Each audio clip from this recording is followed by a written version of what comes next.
절대 과일이 다 같은 과일이 아닙니다. 특히 예순이 넘어가면 어떤 과일은 비타민이 아니라 신장의 짐이 될 수 있습니다. 더 무서운 건 그 짐이 쌓일 때까지 대부분 아무 느낌이 없다는 겁니다. 피곤한 것 같고 다리가 무겁고 밤에 화장실을 자주 가고 얼굴이 붓는 정도로 시작하니까요. 그런데 그게 단순한 노화가 아니라 콩팥이 보내는 구조 신호일 수 있습니다. 오늘은 불안만 주는 영상이 아니라 당장 식탁에서 바꿀 수 있는 기준을 드리겠습니다. 오늘 영상에서 알려드릴 내용은 3가지입니다. 첫째, 신장을 힘들게 만드는 최악의 과일 4가지. 둘째, 부담을 줄이면서도 영양을 챙길 수 있는 과일 4가지. 셋째, 과일을 먹는 정확한 방법입니다. 끝까지 들으시면 과일을 끊는 게 아니라 내 신장을 살리는 방식으로 바꿀 수 있게 됩니다. 안녕하세요. 어르신들 삶 곁에서 건강과 생활 이야기를 전하는 낭만 닥터 김 선생입니다. 이 채널은 아프기 전에 알았으면 좋았을 이야기들을 계속 전해드립니다. 나이가 들수록 건강 정보는 늦게 알수록 손해입니다. 지금 구독해 두시면 앞으로 올라오는 중요한 정보들을 놓치지 않으실 수 있습니다. 이제 본론으로 들어가겠습니다. 콩팥은 우리 몸의 정수기 필터와 같습니다. 피를 걸러서 쓸 것은 남기고 버릴 것은 소변으로 내보내죠. 콩팥 안에는 아주 작은 거름망들이 촘촘히 있는데 이 거름망이 젊을 때는 힘이 좋습니다. 그런데 나이가 들수록 이 거름망이 하나씩 지치고 미세하게 상처가 나고 결국 일부는 일을 못하게 됩니다. 문제는 여기서부터입니다. 거름망이 줄어들면 콩팥이 피를 걸러내는 여유가 줄어듭니다. 그러면 몸은 3가지를 동시에 겪기 시작합니다. 첫째, 칼륨이 쌓이기 쉬워집니다. 칼륨은 원래 우리 몸에 꼭 필요한 미네랄입니다. 근육이 움직이고 심장이 박동하는 데 필요하죠. 그런데 콩팥이 약해진 상태에서는 칼륨을 밖으로 내보내는 힘이 떨어질 수 있습니다. 칼륨이 조금씩 쌓일 때는 자각 증상이 거의 없습니다. 피곤하고 다리에 힘이 빠지고 손끝이 저릿한 정도로 넘어갑니다. 그러나 어느 순간부터는 심장이 민감하게 반응합니다. 두근거림이 잦아지고 숨이 찬 느낌이 생기고 어지러움이 나타날 수 있습니다. 그래서 칼륨이 많은 과일을 무턱대고 많이 먹는 것이 위험해질 수 있는 겁니다. 둘째, 수분 조절이 흔들립니다. 건강한 콩팥은 물이 많으면 소변으로 빼고 부족하면 다시 흡수해서 균형을 맞춥니다. 하지만 기능이 떨어지면 이 균형이 둔해집니다. 어떤 날은 조금만 물을 많이 마셔도 발목이 붓고 얼굴이 무거워지고 숨이 차는 느낌이 생길 수 있습니다. 특히 밤에 누웠을 때 숨이 답답해지는 분들은 수분이 몸에 정체되는 신호일 수 있으니 더 조심해야 합니다. 셋째, 당 조절이 흔들리면 콩팥은 더 빨리 지칩니다. 특히 당뇨가 있거나 식후 혈당이 자주 튀는 분들은 과일의 양과 시간이 매우 중요합니다. 과일은 건강식이지만 당이 빠르게 들어오면 콩팥의 미세한 혈관들이 스트레스를 받습니다. 그래서 오늘 영상의 핵심은 이겁니다. 과일을 끊으라는 것이 아니라 내 콩팥이 감당할 수 있는 방식으로 바꾸자는 겁니다. 그럼 지금부터 많은 분들이 몸에 좋다며 습관처럼 드시는데 신장 기능이 약한 분에게는 특히 부담이 될 수 있는 최악의 과일 4가지를 말씀드리겠습니다. 여기서 중요한 전제가 하나 있습니다. 이 내용은 신장이 약해졌거나 칼륨 수치가 높다고 들었거나 부종과 야간뇨가 있는 분에게 특히 중요합니다. 현재 신장 수치가 정상인 분들은 과일이 곧바로 문제가 되는 경우가 흔하지 않습니다. 하지만 예순 이후에는 대부분 어느 정도 여유가 줄어들 수 있으니 기준을 알아두는 것이 안전합니다. 첫 번째, 수박입니다. 수박이 나쁘다는 말이 아닙니다. 문제는 수박이 가진 성질입니다. 수박은 수분이 많고 시원해서 한두 조각으로 끝나기 어렵습니다. 손이 계속 가죠. 그런데 신장이 약한 분에게 수박은 한 번에 많은 수분을 들이붓는 형태가 되기 쉽습니다. 수박을 먹고 나서 발목에 양말 자국이 깊어지거나 저녁에 다리가 뻐근하게 붓거나 밤에 숨이 답답한 느낌이 생기는 분들이 있습니다. 이런 분들은 수박을 먹는 양과 빈도를 반드시 줄여야 합니다. 특히 저녁 늦게 수박을 드시면 밤에 누웠을 때 수분이 몸에 정체되어 더 힘들어질 수 있습니다. 수박은 조금이 핵심입니다. 접시에 덜어낸 양만 점심 이후에만 그리고 매일이 아니라 간격을 두는 방식이 필요합니다. 제가 현장에서 자주 보는 장면이 있습니다. 어르신 본인은 갈증 해소하려고 조금 먹었을 뿐이라고 하시는데 가족이 보기엔 이미 반통이 사라진 상태입니다. 과일은 배가 부른 느낌보다 상쾌함이 먼저 오기 때문에 과식이 쉽게 됩니다. 신장이 약한 분에게 가장 위험한 건 이런 무심코 반복되는 과일 과식입니다. 두 번째, 참외입니다. 참외는 달콤하고 가볍게 넘어가서 한두 개쯤은 괜찮겠지가 가장 많이 나오는 과일입니다. 하지만 참외는 당이 빠르게 들어오는 편이고 신장이 약한 분에게는 칼륨 부담도 무시하기 어렵습니다. 특히 당뇨가 있거나 식후 혈당이 자주 오르는 분들이 참외를 연달아 드시면 혈당이 흔들리고 그 흔들림이 콩팥의 미세 혈관을 지치게 할 수 있습니다. 또 참외는 시원하게 먹다 보면 한 번에 여러 조각을 먹기 쉽습니다. 한 조각만이 안 되는 과일이죠. 여기서 한 가지 중요한 기준을 드리겠습니다. 신장이 약한 분에게 위험한 과일은 보통 두 가지 특징을 동시에 갖고 있습니다. 첫째, 많이 먹기 쉬운 과일. 둘째, 칼륨이나 당이 빠르게 들어오는 과일. 수박과 참외가 바로 그 조합에 들어가기 쉽습니다. 특히 여름철에는 더 위험해집니다. 더우니까 수분이 필요하다고 생각해서 과일로 물을 대신하려 하기 때문입니다. 그런데 신장은 과일로 들어오는 수분과 당과 칼륨을 동시에 처리해야 합니다. 그 부담이 겹치면 몸은 부종, 피로, 야간뇨로 반응할 수 있습니다. 지금까지 두 가지를 말씀드렸습니다. 수박, 참외. 아직 끝이 아닙니다. 많은 어르신들이 건강을 위해 비타민이라는 이름으로 매일 마시는 것, 그리고 변비에 좋다며 갈아 드시는 것, 이 두 가지가 콩팥에 더 직접적인 부담이 되는 경우가 많습니다. 다음 부분에서 세 번째와 네 번째를 말씀드리겠습니다. 그리고 그 다음엔 그럼 무엇을 먹어야 하느냐를 아주 현실적인 기준으로 정리해 드리겠습니다. 앞에서 수박과 참외를 말씀드렸죠. 둘 다 공통점이 있습니다. 많이 먹기 쉽고 수분과 당이 한꺼번에 들어오며 신장이 약한 분에게는 그 처리 부담이 겹칠 수 있다는 점입니다. 그런데 지금부터 말씀드릴 세 번째와 네 번째는 건강을 위해라는 이름으로 더 자주, 더 꾸준히 들어오는 경우가 많습니다. 그래서 더 위험합니다. 특히 당뇨가 있거나 혈압약을 드시는 분들은 반드시 귀를 기울이셔야 합니다. 세 번째, 오렌지와 오렌지 주스입니다. 오렌지 자체가 독이라는 말이 아닙니다. 문제는 주스로 들어오는 방식입니다. 과일을 통째로 먹으면 씹는 과정이 있고 섬유질이 있고 포만감이 생겨서 어느 정도 선에서 멈춥니다. 그런데 주스로 마시면 이야기가 완전히 달라집니다. 한 잔에 여러 개의 분량이 들어가도 우리는 그 양을 느끼지 못합니다. 비타민 C를 위해 한 잔이라고 생각하고 마시지만 실제로는 과일을 여러 개를 단숨에 들이켜는 것과 비슷해질 수 있습니다. 특히 시판 주스는 더 문제입니다. 농축액을 희석한 제품도 많고 단맛을 위해 당이 더해진 제품도 있습니다. 그러면 비타민보다 먼저 당이 들어옵니다. 당뇨가 있는 분들은 아침에 주스 한 병으로 식후 혈당이 크게 튈 수 있고 그 반복이 콩팥의 미세 혈관을 지치게 합니다.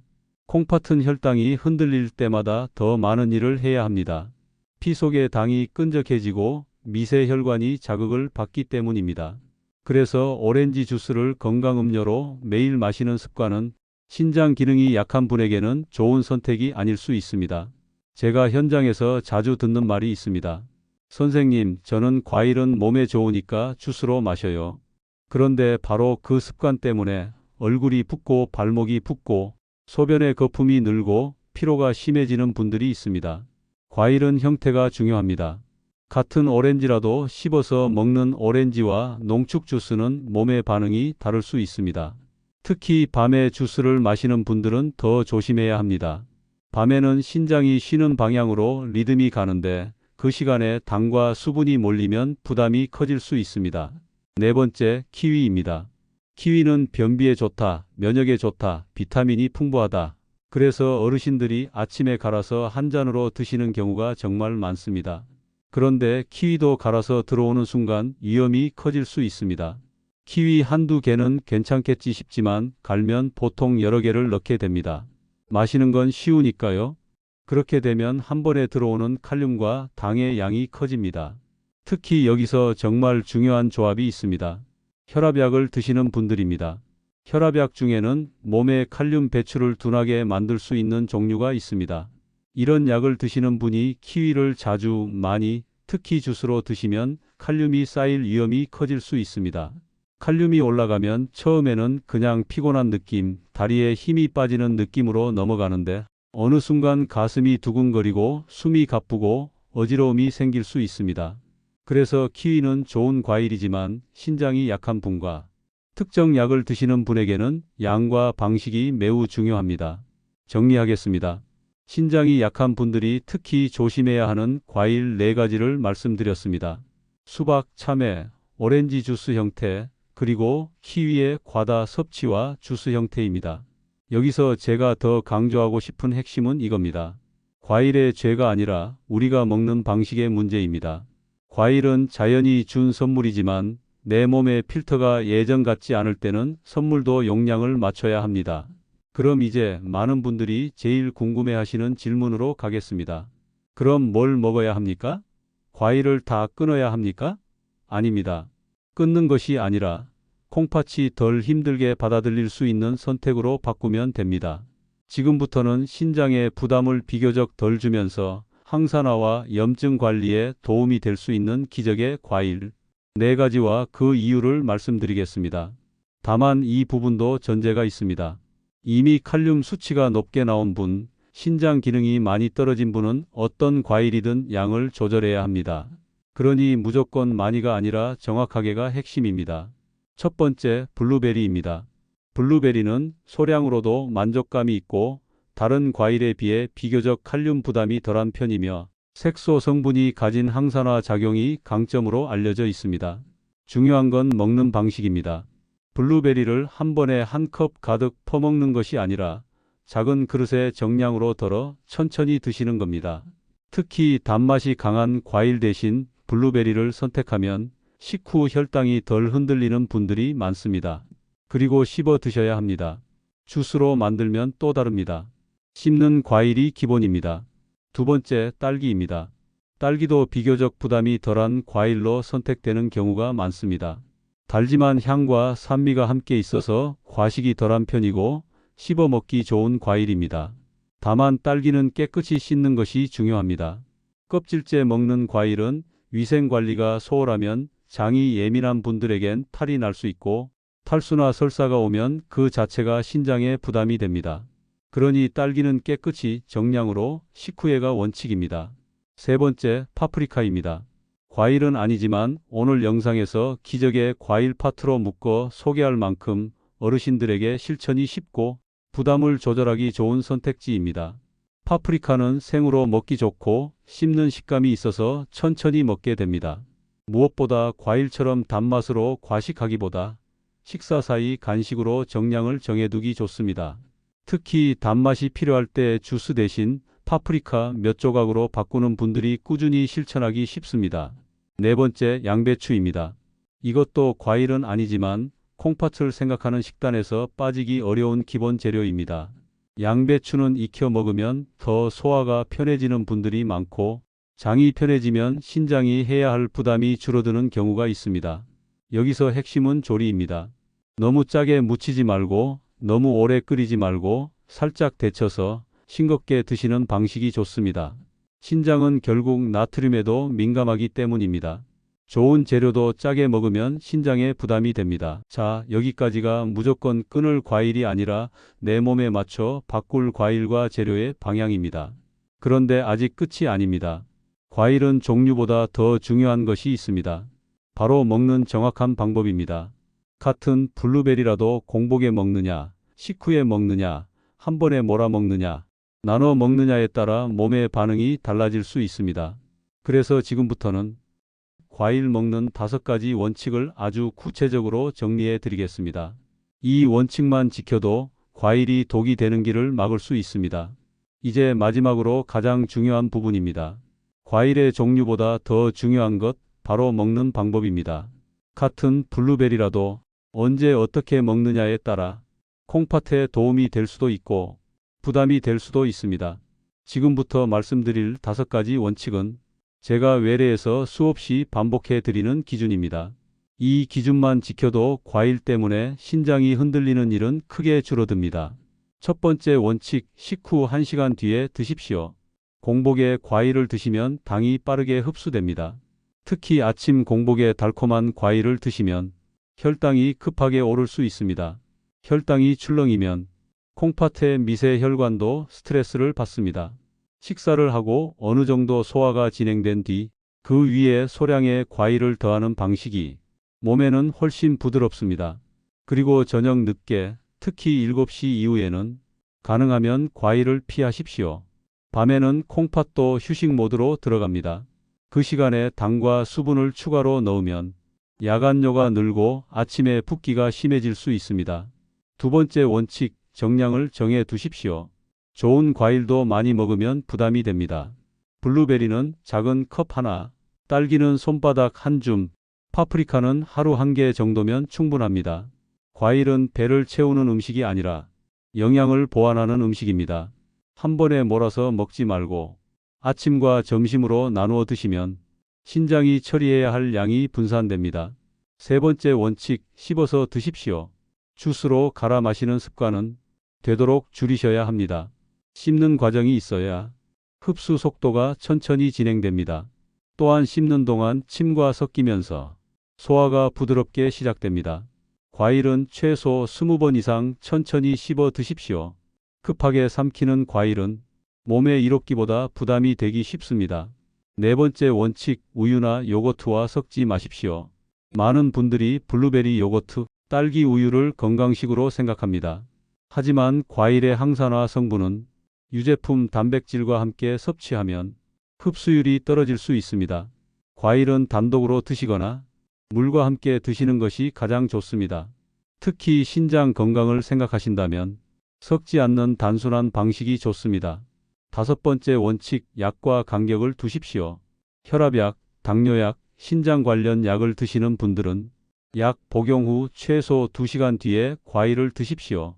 과일 속 성분이 약의 흡수 속도에 영향을 줄 수 있기 때문입니다. 특히 혈압약 중 일부는 칼륨 배출에 영향을 줄 수 있습니다. 이런 경우 과일 섭취는 주치의와 반드시 상의하셔야 합니다. 이제 여러분께 한 가지 사례를 말씀드리겠습니다.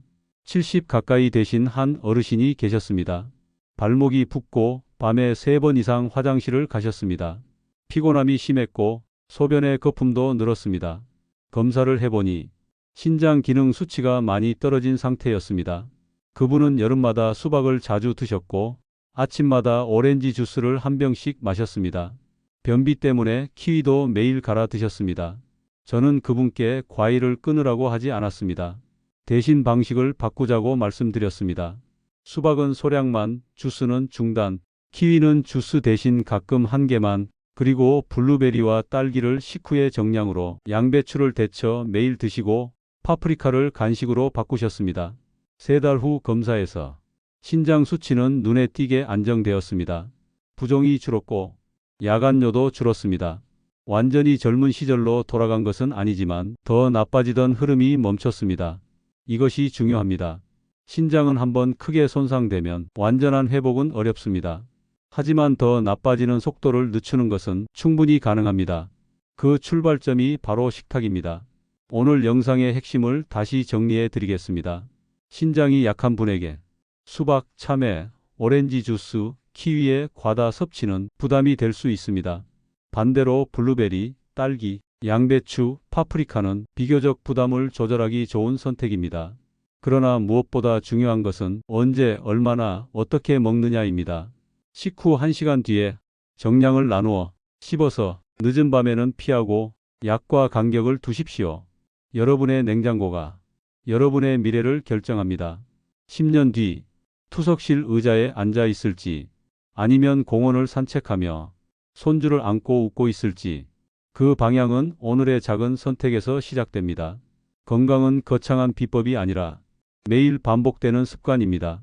오늘 이 영상이 도움이 되셨다면 좋아요와 구독으로 함께해 주십시오. 이 정보가 필요한 분께 꼭 공유해 주십시오. 여러분의 한 번의 공유가 누군가의 콩팥을 지킬 수 있습니다. 우리 함께 천천히 그러나 확실하게 건강을 지켜 나갑시다. 고맙습니다.